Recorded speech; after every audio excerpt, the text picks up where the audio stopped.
The views, thoughts, and opinions expressed in this podcast belong solely to those expressing them and do not necessarily reflect the OSIP Foundation Incorporated or any other group or individual. This podcast may contain dialogue or subject material that could be considered for mature audiences only. All aspects of How You Play the Game and the OSIP Foundation Incorporated are protected by copyright and other state and federal intellectual property laws. Unauthorized use without the express written consent of the OSIP Foundation Incorporated is strictly prohibited.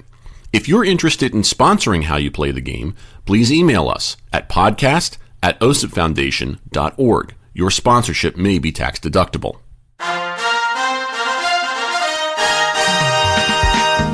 Hey everyone, welcome to another edition of How You Play the Game, the official podcast of the OSIP Foundation Incorporated. Yours truly, Jack Furlong, with you as we talk about what's going on as far as the world of sportsmanship is concerned. This is the second episode of the month of July in 2025. Glad you can be with us. As always, check us out online at osipfoundation.org. You can email the show using the address podcast@osipfoundation.org. On the socials, we're at facebook.com/osipfoundation, X and Instagram at osipfoundation, hashtag how you play the game. Real quick, this time, I just want to look at a couple of things here with regard to some of the gestures that people have had in Major League Baseball, specifically around the Yankees, just because I happen to be seeing them on social media, and that's where the things come across my desk. And the reason I wanted to point that out was because sometimes we don't get to highlight some of the good stuff, and sometimes the bad stuff gets pushed away. So this is kind of a potpourri of a couple of things that I just wanted to bring to light to kind of make people think a little bit about what's really happening here in baseball. And in sports in general, and just try and cultivate some more of the good stuff like this from happening, and understanding what's going on with the not so good stuff. So let's start with the good stuff. Two things that I saw in the past week or so that I wanted to mention. So first of all, the Yankees had a big pitching prospect, Cam Schlittler, come up and make his major league debut. He pitched a great game. He looks like he's going to stick around for a little bit of time.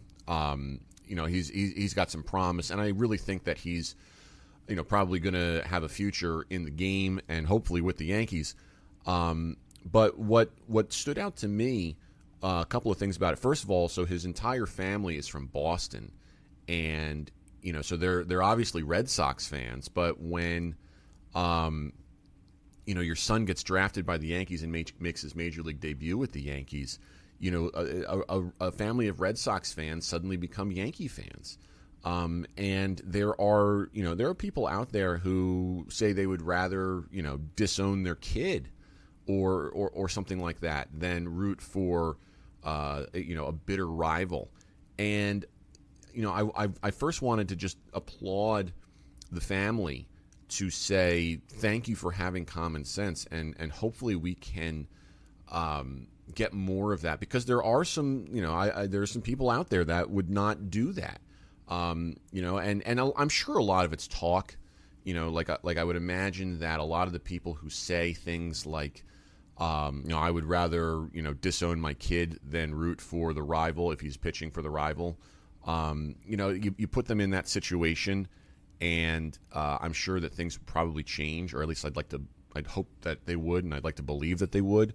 But I'd rather than dissect that side, I just want to give praise to the family for doing the right thing, and kind of just having some common sense. A tip of the cap to the people who to these people who just kind of did things the right way. And for most people, I imagine this wouldn't even be a story. This wouldn't even be a point of discussion.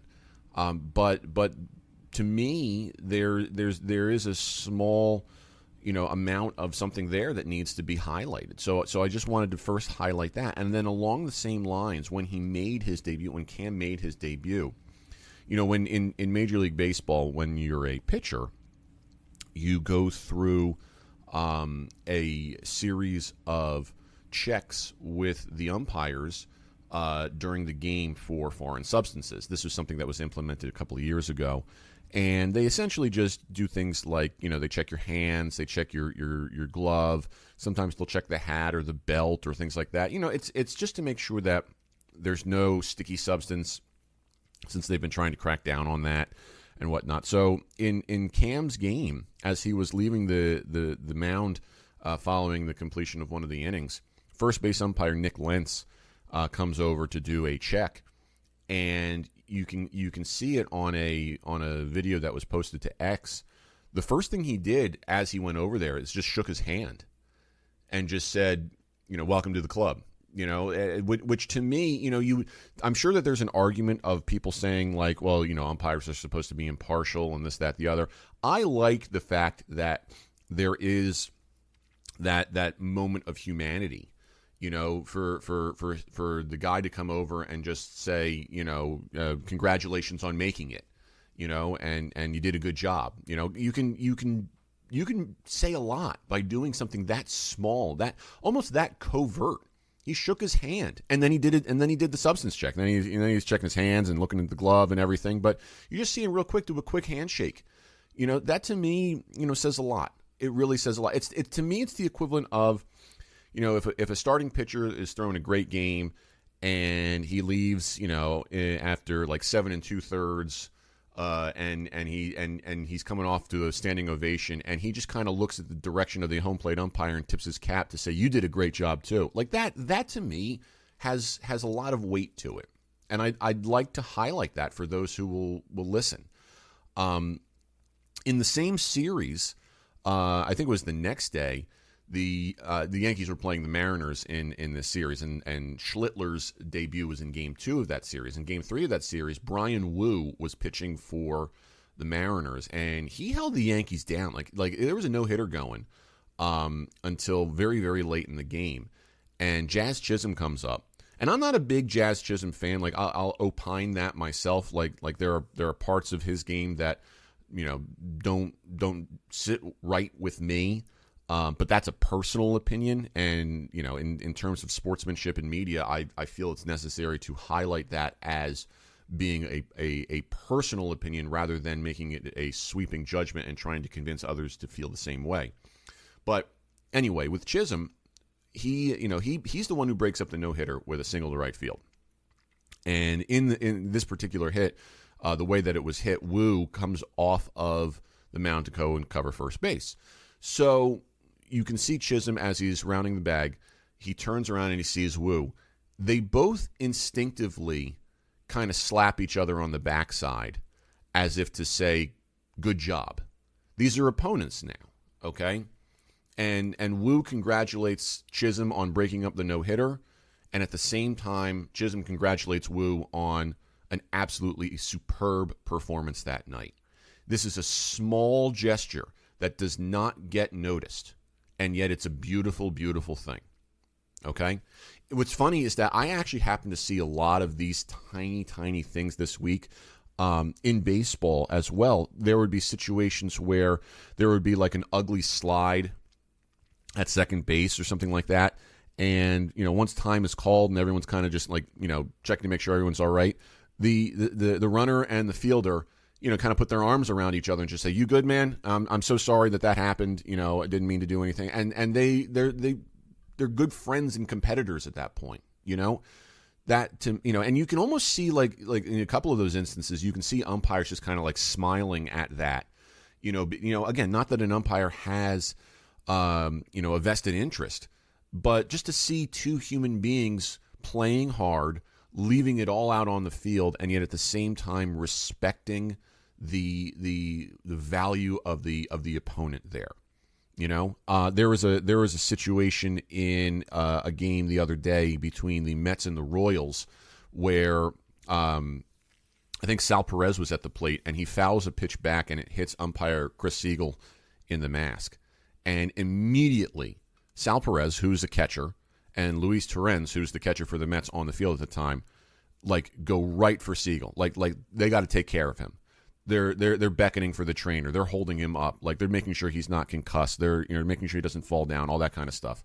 And they're basically like ministering to him until the training staff and the other umpires get down there, and then they let those people take over. And Siegel's fine. Like he finished the game, and there didn't seem to be any issue. But you can then see Terens and Perez off to the side, like just hanging out next to each other, watching it, because they get it. They're catchers. Okay, they might be on opposing teams at the moment, but they've been there. They've done that. They know what the umpires are experiencing because they experience the same thing, and the two of them can just bond in that moment.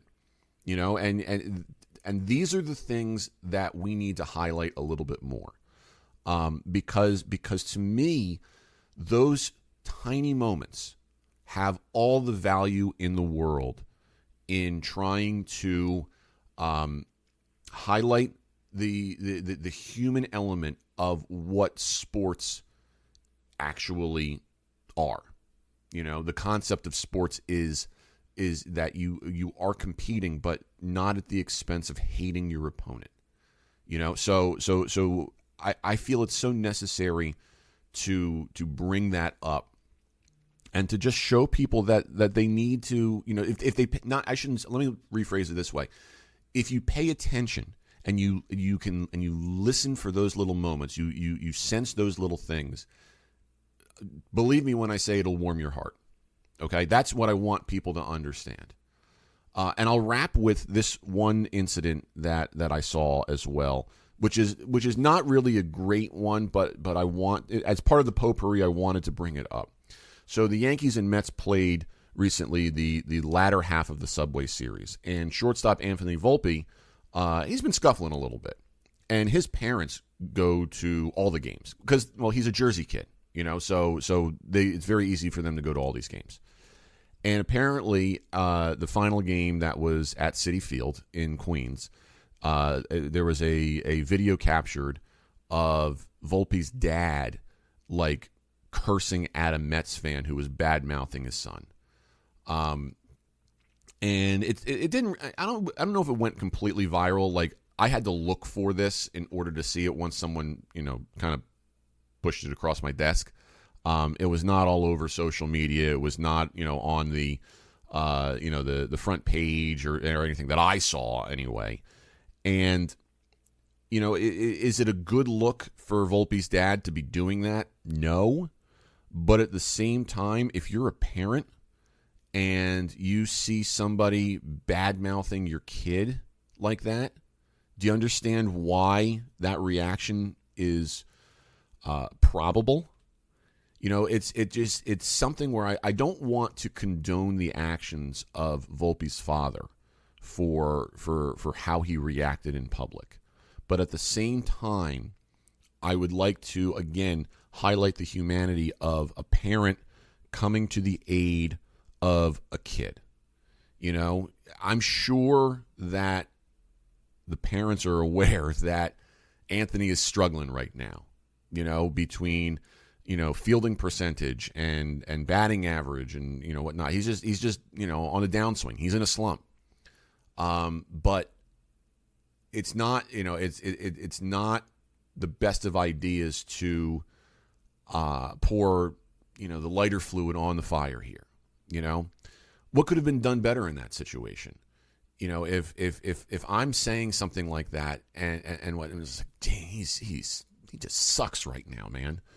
And I suddenly, a parent who happens to be this guy's parent, says, starts cursing at me, I'd like to believe that I would be like, whoa, I am so sorry. I did not mean it like that. I'm a dedicated fan. I don't want to start anything, and again, this is all information that we don't officially know anyway. There could have been a lot of other stuff that occurred in that moment.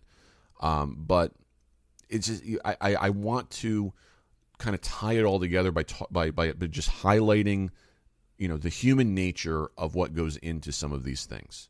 We looked at some of the good stuff in baseball where we are, we're honoring the human side of each other, whether we're, no matter what uniform we're wearing. And that's being done on both the good side and, we can see it on the not so good side now. So I hope that, the people who are listening to this understand, that this is a discussion on what it takes to be human, what it takes to be, a person in the world of sports, because you can have your cake and eat it too. You can play hard, you can care, you can shove all the chips to the center of the table, and yet you can not be a jerk at the same time. You know what I mean? I hope that's made clear. And I'm wondering if you happen to see anything like that over the past couple of weeks or so. Have you noticed things like that if you're watching sports? Where these adults just happen to pat each other on the back and say, "Hey, good job." Anything like that? Like, those are the types of things I'd like to highlight. That's how we empower our allies to continue to praise and compliment without being at the expense of sportsmanship. That's really what the goal here is. Okay. Thanks for listening. Thanks for being here with me today. It's the middle of the summer. I'm sure everyone's away, having a good time, vacationing. It's hot. It's rainy with humidity and whatnot. Hope this kind of just adds a little sparkle to your day. We'll be coming on in a couple of weeks with a very special guest in one of our next episodes, so you'll want to stay tuned for that. But until then, remember to check us out at osipfoundation.org. You can contact the show via the email address podcast@osipfoundation.org, facebook.com/osipfoundation, X and Instagram @osipfoundation, #HowYouPlayTheGame. We'll talk to everybody in just a few short weeks, and until then, treat each other with respect. How You Play the Game is a production of the OSIP Foundation, Incorporated. The producer-engineer of this episode is Sean Ryan. Music by Soundspring Studio. The executive producer of How You Play the Game is Jack Furlong. For more information, visit osipfoundation.org.